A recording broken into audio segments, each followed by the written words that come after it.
Assalamualaikum warahmatullahi wabarakatuh. Perkenalkan, nama saya Sabrina Azhara Siddiq. Saya dari manajemen pagi semester 6 dan NIM saya 24122027. Di sini saya akan menjelaskan jawaban UTS saya, yaitu soal nomor 6, digitalisasi proses bisnis tahu bakso, studi kasus UMKM sekitar. Deskripsi proses saat ini yaitu proses produksi tahu bakso masih dilakukan di rumah setiap pagi, lalu penjualannya dilakukan lewat warung yang ada di depan rumah dan juga dengan menitipkan produk di toko sekitar. Pemesanannya masih dilakukan secara manual melalui chat atau datang langsung ke tempat.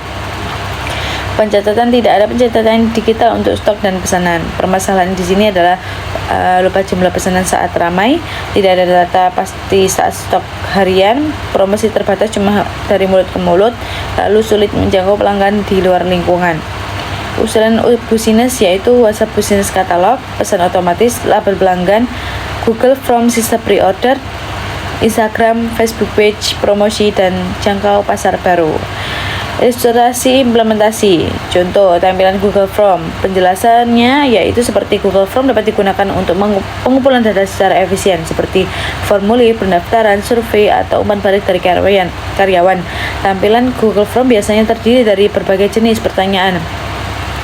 Lalu ilustrasinya kamu bisa menunjukkan contoh formulir yang relevan dengan topik laporan, seperti formulir pengajuan gaji atau tunjangan karyawan. Contoh katalog WhatsApp Business. Penjelasannya seperti WhatsApp Business memungkinkan kamu untuk membuat katalog produk atau layanan yang bisa dipromosikan dan diakses langsung oleh pelanggan atau karyawan. Fitur ini memungkinkan bisnis atau organisasi memberikan detail produk atau layanan dalam format yang terstruktur. Ilustrasinya seperti kamu bisa menampilkan contoh katalog yang berisi layanan atau produk yang mendukung efisien pengelolaan gaji dan tunjangan seperti produk HR software atau fitur lainnya. Postingan promosi Instagram dapat digunakan untuk mempercayai layanan atau sistem yang digunakan untuk meningkatkan efisiensi pengelolaan. Dalam konteks laporanmu, ini bisa digunakan untuk menyampaikan manfaat dari sistem yang diimplementasikan kepada karyawan atau pemangku kepentingan. Ilustrasinya seperti desain postingan yang menyoroti manfaat sistem baru yang diterapkan seperti peningkatan transparansi atau efisien dalam pengelolaan SDM. Manfaat digitalisasi yang pertama yaitu pesanan lebih terata, pantau stok dan produk paling laris, promosi lebih luas dan hemat biaya, potensi nambah pelanggan luar daerah. Penutup dari soal nomor 6 yaitu dengan penerapan bisnis sederhana, UMKM tahu bakso memiliki potensi besar untuk berkembang pesat. Mengintegrasikan teknologi dalam operasional bisnis akan membawa banyak manfaat, mulai dari pengelolaan pesan yang lebih rapi hingga memantau stok yang lebih efisien. Tidak hanya itu, promosi melalui platform digital memungkinkan bisnis ini menjangkau pasar yang lebih luas dan mengurangi biaya pemasaran yang sebelumnya tinggi.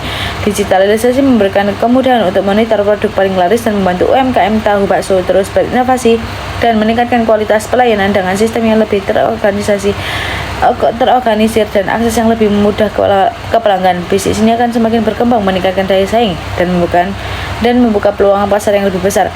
E-Business bukan hanya alat untuk bertahan, tetapi juga menjadi kunci untuk membawa UMKM tahu bakso ke level yang lebih tinggi.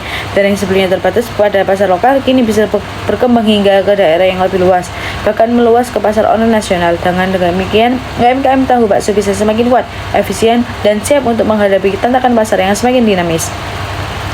Lanjut, soal nomor 7, perbandingan pendekatan e-procurement marketplace vs sell side. Tujuan pembahasan. Dalam dunia bisnis modern, pengadaan barang dan jasa secara digital procurement semakin umum digunakan. Namun tidak semua perusahaan menggunakan pendekatan yang sama. Oleh karena itu, pembahasan ini dimulai dengan mengenalkan dua pendekatan utama, marketplace dan sell side. Marketplace yaitu sistem terbuka yang menghubungkan banyak vendor dan pembeli dalam satu platform. Kalau sell side, sistem tertutup dikembangkan oleh vendor, hanya bisa digunakan oleh pembeli tertentu. Setelah memahami definisi masing-masing pendekatan pembahasan, dilanjut dengan mementingkan 3 aspek penting dalam sistem procurement, yaitu efisiensi biaya, fleksibilitas, kontrol manajemen. Lalu, contoh marketplace PT Sinar Teknologi. Contoh kasusnya ya ini di PT Sinar Teknologi Kreatif, yaitu profil perusahaannya ini perusahaan startup digital dengan jumlah karyawan 40 orang. Proyek sering berubah, kebutuhan pengadaan tidak tetap.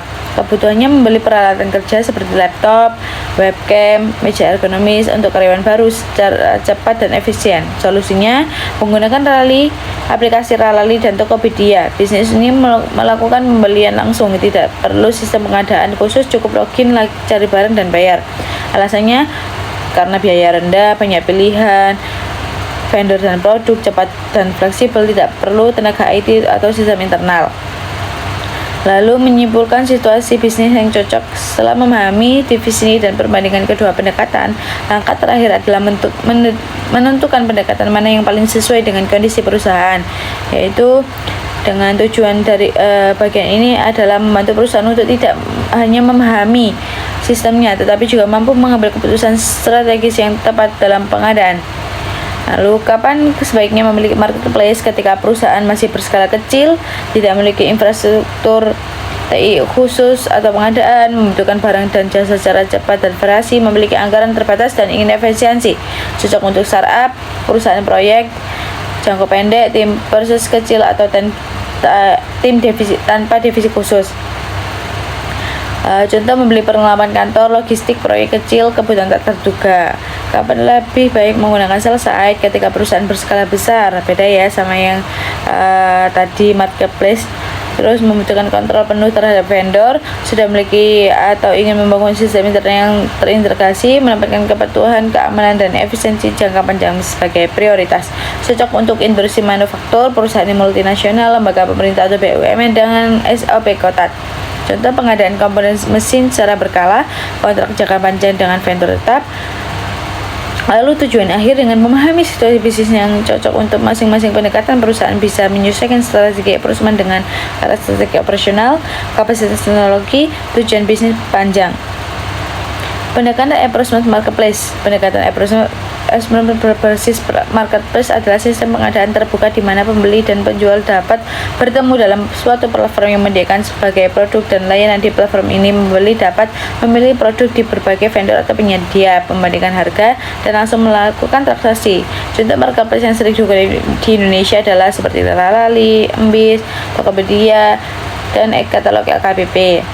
Lalu keunggulannya, biaya awal rendah, tidak perlu sistem sendiri, banyak pilihan vendor, produk, dan harga, cepat dan mudah digunakan. Keterbatasannya, kontrol manajemen terbatas dikelola oleh pihak ketiga, terus terbuka data dan proses tidak bisa dikostum sepenuhnya, dan ada potongan biaya komisi fee. Lalu, contoh kasus nyata di PT Andalan Logistik.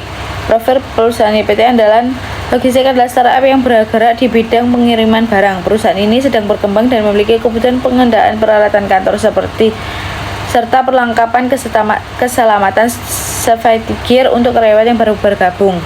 Situasi bisnisnya seperti kebutuhan cepat dan efisien, tanpa sistem pengadaan internal, anggaran terbatas. Solusinya yang diterapkan adalah PT Andalan Logistik memutuskan untuk menggunakan Ralali, sebuah platform marketplace yang menyediakan berbagai produk kantor dan safety gear. Mereka memilih Ralali karena menawarkan banyak pilihan dan harga yang bersaing dan proses pembelian yang sangat sederhana, hasil efisien dan hemat, fleksibel.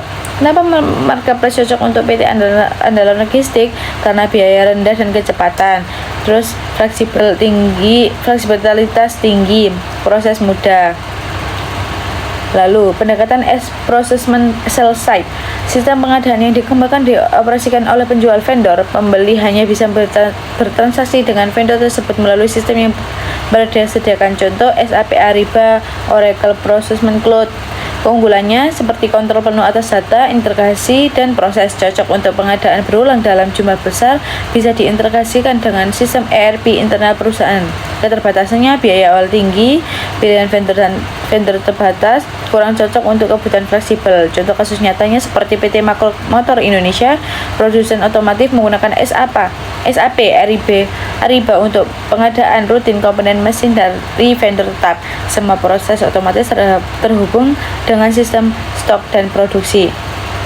Ini tabel perbandingannya dari berbagai aspek di perbandingan marketplace dan sell side.